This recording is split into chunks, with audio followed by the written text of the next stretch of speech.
Maman Nicole Yefa, Moïse Sansa, émission Kitoko. Sokende wapi? Charles Koto, Dieudonné Imambe. Mbote bandeko nyonso bolanda ngai, bonjour, bonsoir, bisika nyonso bolanda audio oyo. Nga naza ndeko na bino, na yo opesa témoignage o nzambe asaleli ngai. Vraiment, eza ya minene, na yo opesa bino bandeko nazalaki na fibrome, et banda eko déranger nga banda année passée, banda 2019, et banda eko déranger nga banda mai 2019. Na mela nanga bakisi e komplika ba règle na ngai bandeko na yebisa bino na senyaka banda mai 2019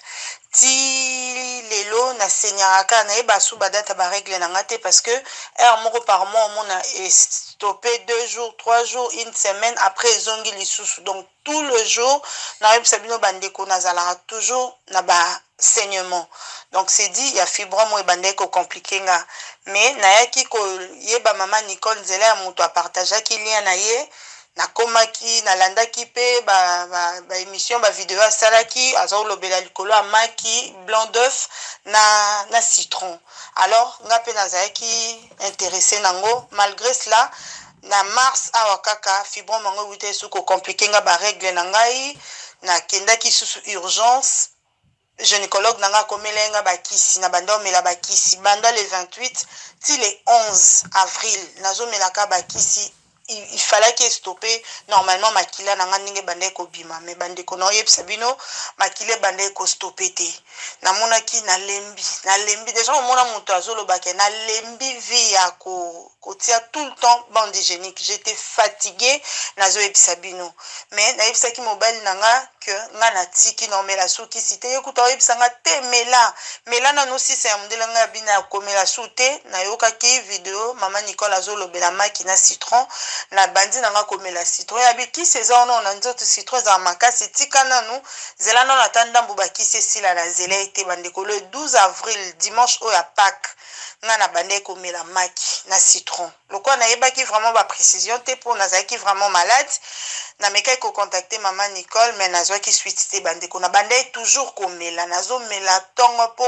poko na smela ibonga ta ba 4 jours après na komo mela 3 fois par jour bandeko nanga na oyebisa bino mercredi oyo kaka ya semaine otoza